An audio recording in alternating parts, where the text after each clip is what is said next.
Hello, welcome to Record Time.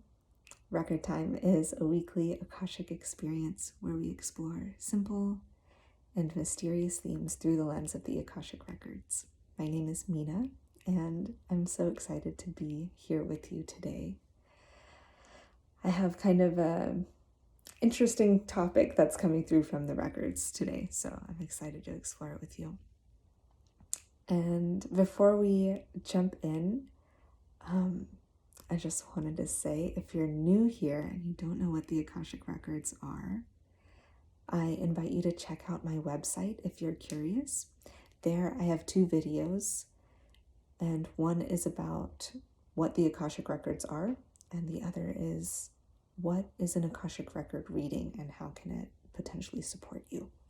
So that's a great place to start if you're new, and if you're an old friend, welcome back. But for right now, either way, if it's safe and accessible, feel free to just take a moment to arrive here. If you're able to, and if you wish to, you can close your eyes. You can notice where you're at in your cycle of breath.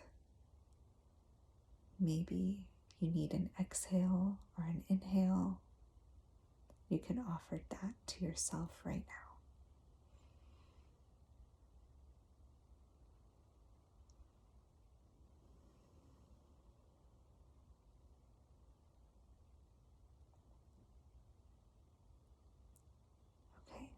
So today, the topic we're exploring through the records is that feeling.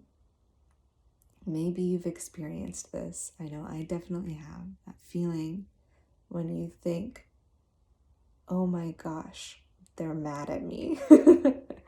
Or it's more of a question like, oh my gosh, are they mad at me? And yeah, maybe you've experienced that before where you're either in conversation with someone or you're around someone, or maybe that person isn't even there. And you just have a feeling like, oh my gosh, I think that person is mad at me. And maybe you even talk to them and ask them about it, right? I'm sure we've all been in a context before where you're either watching someone do this or you've done this, where the person is like, are you mad at me? Are you sure you're not mad at me? Are you sure? I think you're mad at me. And the other person is just reassuring them like, no, I'm not mad at you. And yet, if you've been in that position before where you feel like someone's mad at you, even if you get the reassurance from the other side, sometimes it doesn't fully calm that worry. It doesn't fully allow that anxiety of like, I think someone's mad at me to fully dissipate. So that like weird feeling, that specific worry is what we're talking about today. So when that happens, if that's something that happens to you, it's a really exciting opportunity to kind of poke some holes into your own feelings, into your own repressed, potentially, emotions and feelings and ideas. So the image that's coming through is when we feel that experience, like, oh, I think they're mad at me. What's happening there? It's like maybe something happened and that caused you to think someone's mad at you. And then from there, it's like the mind just grabs that and runs. And it's like, they are mad at me. They are mad at me. And it's like a loop. And the mind is like going off into all these tangents.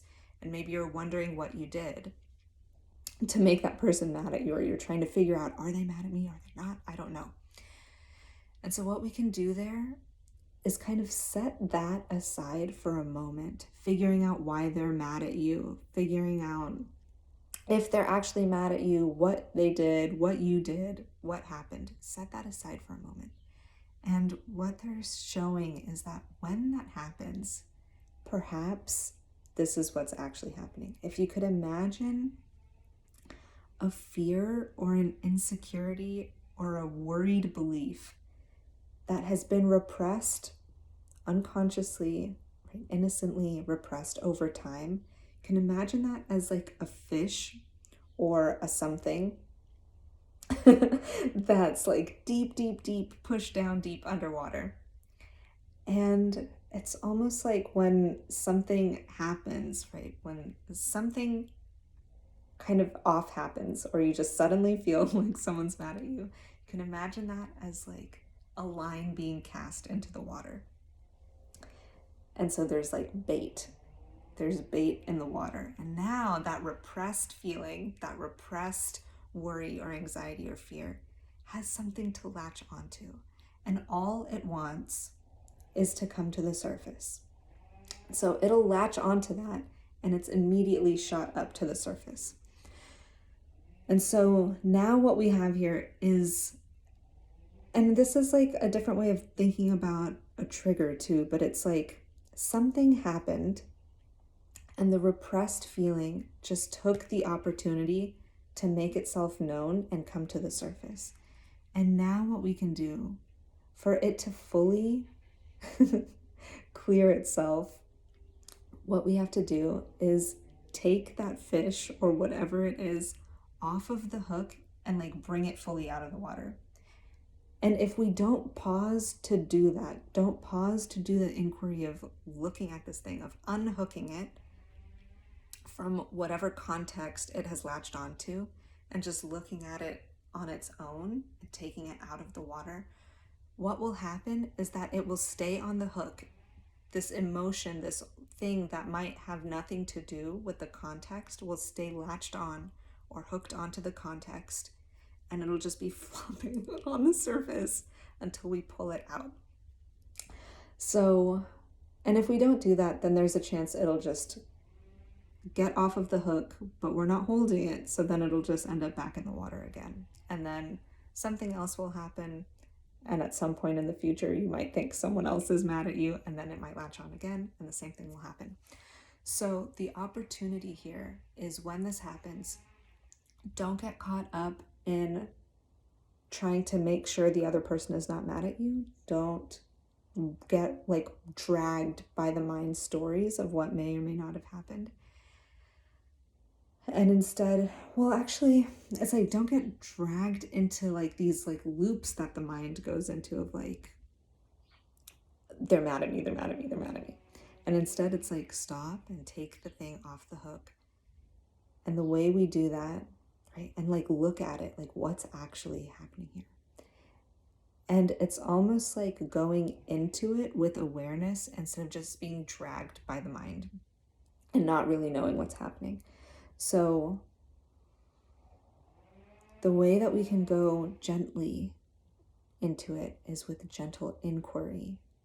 And it's almost like really giving your mind, giving that belief, giving that emotion, whatever it is, space to present itself, whatever it might be. So it's like creating a little space for yourself to see whatever this is, right? This fish might be an ugly fish that came up from the depths, or it might be something really small and gentle, or it might be a piece of seaweed, who knows, but we're gonna look at it. And so the way that you can do that, simple, gentle, is giving your mind space to complete the story in like one sentence. And you can do that by just asking yourself or saying this: they are mad at me because I, and then let your mind fill in the blank. And whatever pops in first, that's your fish that you can look at. And then from there, you can kind of inquire and be like, oh, did that even happen? Did I even do that? Am I even like that? Is this even true? Is this even relevant to something that has happened with this person, or is this very, very old and has nothing to do with them? Right? So it's like giving a little bit of space. So it might seem counterintuitive to let the mind like have space to tell its story. But if you do that with awareness, if you take a moment to just let the mind do that in this like container of this prompt, they are mad at me because I blank. You're giving the mind room to just say what it is that it's thinking. And then it doesn't have to fight and flounder at the surface to kind of get your attention. And when we say that statement, we're doing that with a super open mind, right? We're entertaining this for a moment. Like maybe this sentence, whatever fills in the blank, maybe that's true, but maybe it's not true. So you're just seeing it, you're giving it space to come forward, and then from there you can kind of inquire and look at it with a little bit more distance and clarity of like, oh, that's totally irrelevant to what's happening right now.